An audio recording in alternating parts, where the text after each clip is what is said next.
आगे बढ़ाते हैं क्लास को। और जैसा कि हम लोग अभी अध्ययन कर रहे हैं पाराबोला, और कल हम लोग अध्ययन किए कि किस तरह से पाराबोला अलग अलग अक्ष की ओर खुल सकता है। ठीक है, आज हम लोग बात करेंगे एक टॉपिक का जिसका नाम है latus rectum. LATUS rectum. Latus rectum की बात करेंगे हम लोग आज। लैटस रेक्टम जिसको हिंदी में बोलते हैं नाभि लंब जीवा, इसका हम लोग आज अध्ययन करेंगे। तो ये लैटस रेक्टम क्या होता है? तो सबसे पहले हम जैसा कि पहले तो जान चुके हैं, अगर इस तरह से कार्तीय तल बनाए और यहाँ बाई हो, बाई डैश हो, एक्स डैश हो, एक्स हो, ठीक है, और यहाँ पर हम एक परवलय को खोल देते हैं इस प्रकार से। ठीक है, यहाँ पर एक फोकस होता है जिसे हम इंडिकेट कर सकते हैं A,0 से, क्योंकि एक सर्च पर है और आपको यह पता है कि यहाँ पर एक बिंदु P अगर दे दे तो जितना डिस्टेंस यहाँ से यहाँ तक होता है उतना ही डिस्टेंस आपका ये इधर नियत तक होता है, नियत तक का होता है। इसका समीकरण आपको कल पता था। ठीक है, ये मालूम है कि जितना यहाँ से यहाँ तक डिस्टेंस होगा वही यहाँ से यहाँ तक डिस्टेंस होगा। ठीक है, और आपको पता है कि जो डिस्टेंस जिस तरह से हम लोग फोकस से, ये जो P है परवलय के ऊपर में एक बिंदु है। ठीक है, तो बताए भी थे कि जो परवलय के ऊपर जो बिंदु रहेगा वहां से लेकर फोकस और वहां से नियता का बिंदु दोनों इक्वल रहेगा। तो परवलय पर जिस प्रकार से P बिंदु है उसी प्रकार से O भी बिंदु है। तो जितना डिस्टेंस यहाँ से यहाँ तक होगा उतना ही डिस्टेंस आपका यहाँ से यहाँ, सॉरी, यहाँ से जो डिस्टेंस यहाँ तक होगा वही डिस्टेंस यहाँ से यहाँ तक होगा। इस प्रकार से हम लोग ये पढ़ा रहे हैं। तो यहाँ से यहाँ तक का जो वैल्यू है A है, पता है, इधर भी आपका A है कि टोटल जो हो गया आपका हो गया 2 ये हो गया, मतलब यहाँ से यहाँ तक, फिर यहाँ से लेकर यहाँ तक ये 2 ये। तो जितना E पूरा अगर देखा जाए तो अगर E 2 ये है तो ये वाला भी क्या हो जाएगा, 2 ये हो जाएगा। और जब ये 2 ये है तो आपको पता है जितना डिस्टेंस यहाँ से यहाँ तक है उतने डिस्टेंस यहाँ से यहाँ तक है ना। देखिए जितना डिस्टेंस यहाँ से मतलब कि यहाँ तक है उतने डिस्टेंस यहाँ से यहाँ तक है। Clear clear. अब ये ए 2 ये हो गया, तो ये जितना है उतना ही ये वाला है, इसको भी हम कर देंगे ऑलरेडी 2। ठीक है, अब यहाँ पर जानना है कि लैटस रेक्टम क्या होता है। तो लैटस रेक्टम एक ऐसा रेखा होता है जो परवलय के दोनों पार्ट्स को प्रतिच्छेद टच करे और साथ में केंद्र से होकर जाए। तो देखिए जितना यहाँ से यहाँ तक है उतने यहाँ से लेकर यहाँ तक है। क्लियर। अगर हम इसको हटा दें फर्क लिए, यहाँ पर P डाल दें, ठीक है, तो वही बात हो जाएगा, जितना यहाँ से यहाँ तक है उतने यहाँ से यहाँ तक है। ठीक है, तो आपको पता है कि यहाँ से लेकर यहाँ तक आपका A है, फिर यहाँ से यहाँ तक फिर A है, यानी E वाला 2 ये हो गया। तो ये जो हो जाएगा यहाँ से लेकर यहाँ तक फोकस तक, ये हो जाएगा आपका 2A, और इधर भी उतना ही हो जाएगा, ये भी हो जाएगा 2A। ये टोटल जो लंबाई होगा, मान लीजिए यहाँ पर P है, क्यों यहाँ देते हैं, तो टोटल जो RP की लंबाई होगा, RP की जो लंबाई होगा यहाँ से लेकर यहाँ तक, मतलब पहले ओ सॉरी P से लेकर F तक और प्लस फिर F से लेकर R तक। ठीक है, EV2A और EV2A हो जाएगा 4A, यानी कि लैटस रेक्टम कितना हो जाएगा, 4A।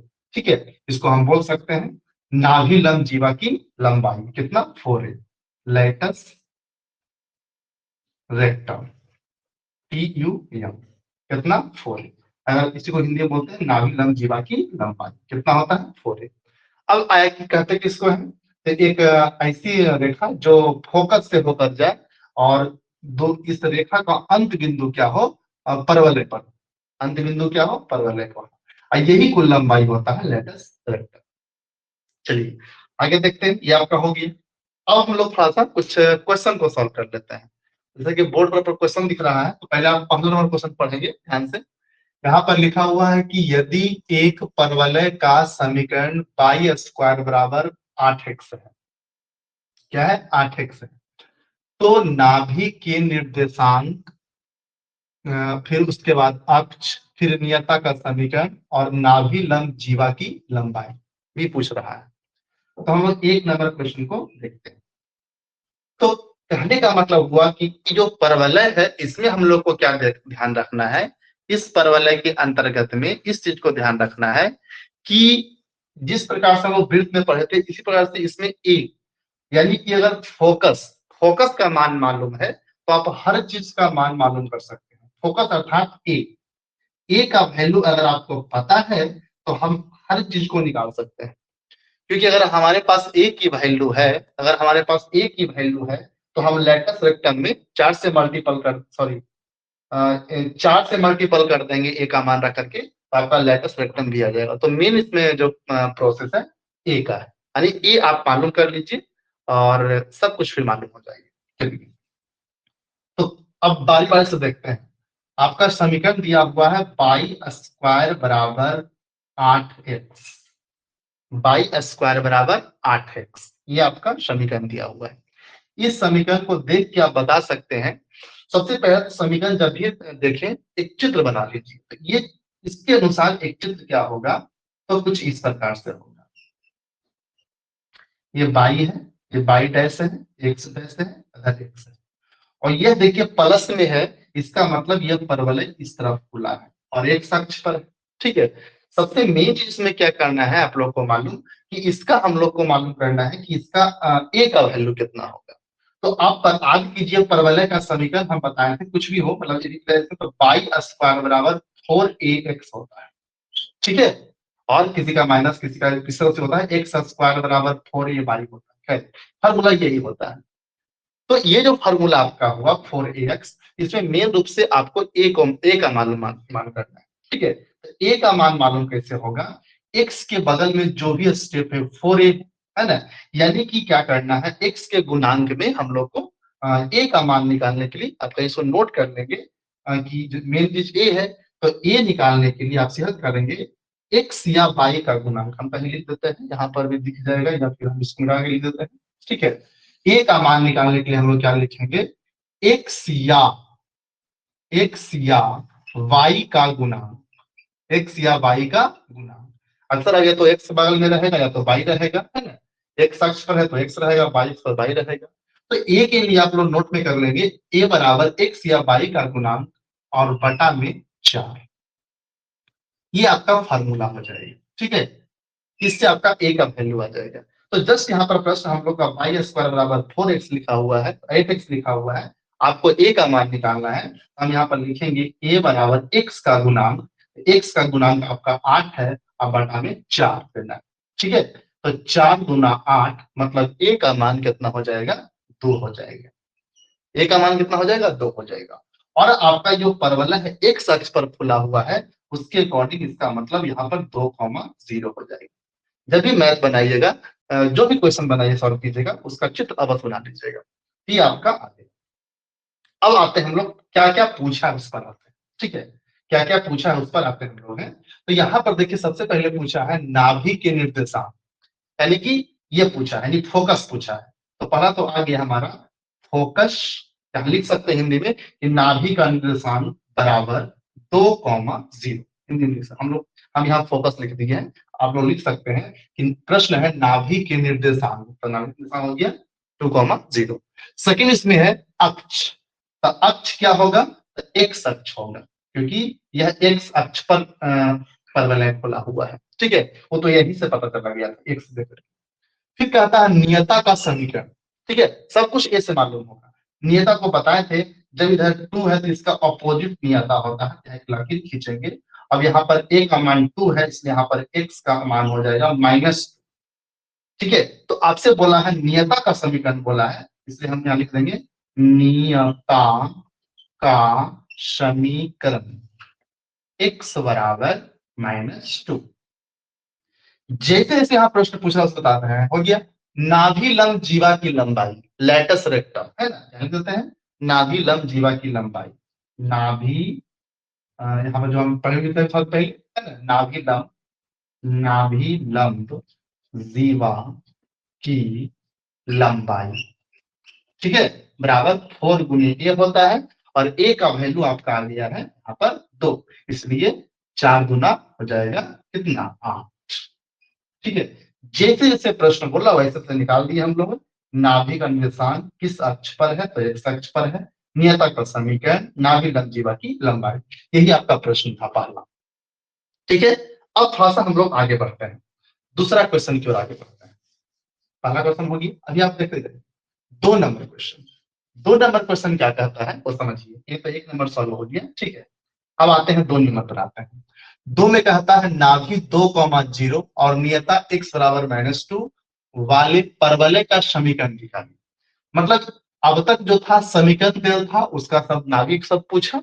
इस बार क्या है कि इसका मतलब कि नाभि दिया हुआ है, तो नाभि से देख सकते हैं कि यह देखिए, अगर यहाँ पर रहता -2,0 तो हम एक्स अक्ष की ओर आते और नेगेटिव तरफ खोलते परवलय, ठीक है ना।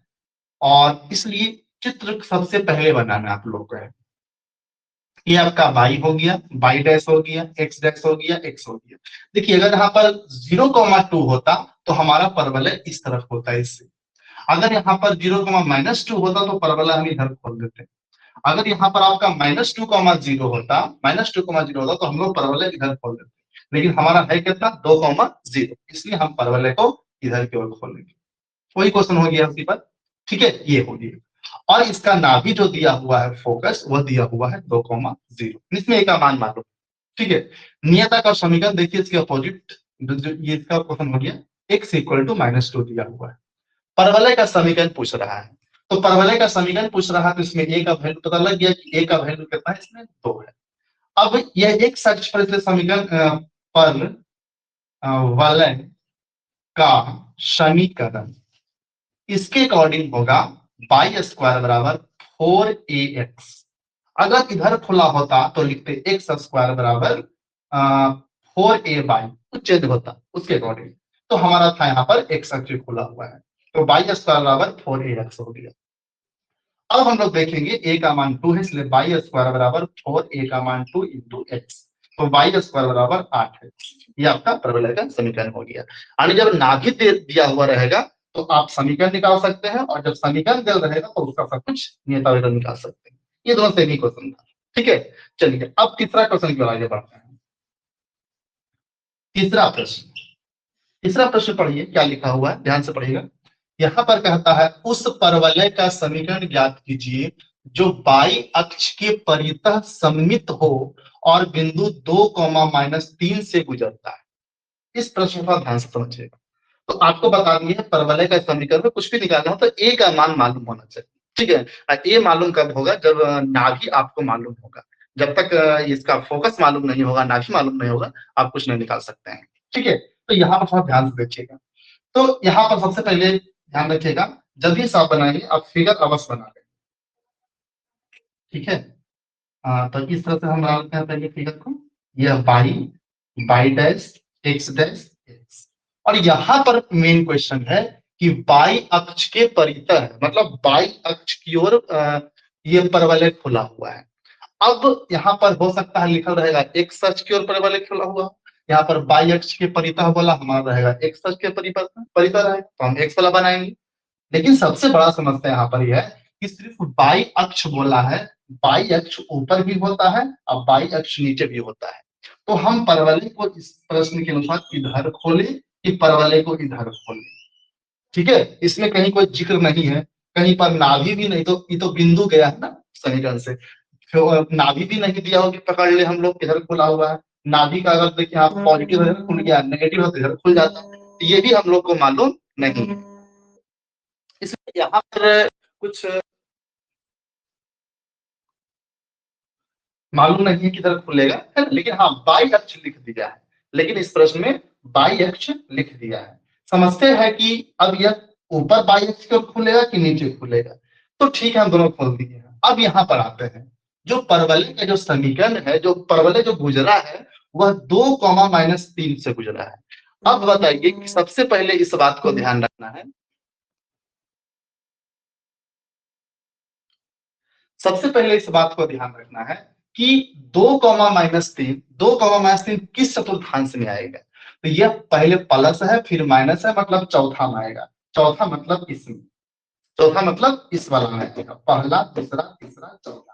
क्योंकि ये जो आपका आएगा x का मान 2 है और y का मान 3 है, इससे साबित होता है कि ये परवलय y अक्ष के अनुदिश है और यह बिंदु 2, -3 से गुजरा है परवलय। तो ये 2, -3 ना इधर हो सकता है ना इसमें हो सकता है, इसलिए ये ऊपर वाला जो होगा ये नहीं होगा। ये हम पहले ही पता लगा लेंगे कि ये जो किसमें गया हुआ है, इसलिए यह परवलय नीचे की ओर खुलेगा।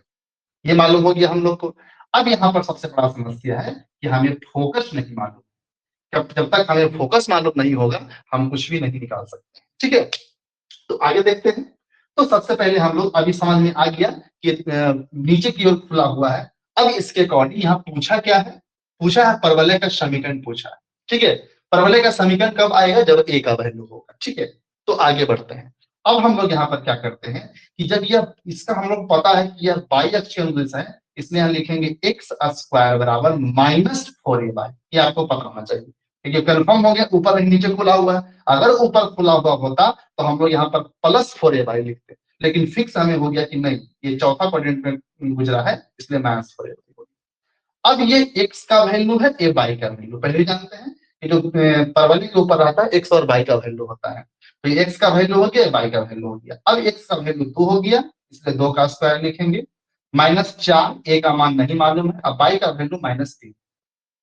ठीक है, अब यहाँ पर क्या हो जाएगा, 2 का स्क्वायर 4 हो जाएगा, माइनस माइनस 4×3 = 12 ये हो जाएगा। ठीक है, अब यहाँ पर क्या करेंगे, ये 4/3 हो जाएगा, सॉरी 4/12 हो जाएगा, बराबर ए बचेगा। तो 4 एकम 4, 4×3 = 12, इसलिए ए का मान 1/3 हो। ए का मान कितना हो गया, 1/3 हो गया। जब ए का मान हम लोग को मालूम हो गया, अब हम लोग को निकालना है क्या, इस परवलय का समीकरण। तो फिर से हम लिखेंगे x स्क्वायर बराबर -4ay, फिर से लिख देंगे। और उसके बाद यहाँ पर x square is equal to, यहाँ पर -4 a का वैल्यू हम लोग यहाँ से लिख लेंगे 1/3 इंटू y। तो x square is equal to -4y/3 हो जाएगा, ये आपका आंसर हो गया। और इधर गुना इसको मल्टीपल कर सकते हैं, तो 3x स्क्वायर बराबर -4y, ये आंसर हो गया। और चाहते हैं तो इधर ये इस तरफ ले सब, ठीक है, ये आंसर आपका। तो इस तरह से हम लोग क्वेश्चन को सॉल्व कर सकते हैं।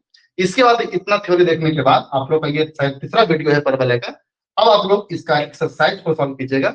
इसका एक्सरसाइज है 11.2, ये आपका होमवर्क रह जाएगा। होमवर्क में आप ले लीजिए HW एक्सरसाइज 11.2। इसका टोटल क्वेश्चन, क्वेश्चन नंबर 1 से लेकर के कितना है 12 तक, ये टोटल क्वेश्चन आप सॉल्व करके रखिए, जो प्रॉब्लम आएगा पूछिए। ठीक है, नेक्स्ट क्लास में हम लोग कुछ अगले क्वेश्चन में अगले चैप्टर की ओर बढ़ेंगे। ठीक है, नेक्स्ट क्लास में हम लोग मिलते हैं फिर।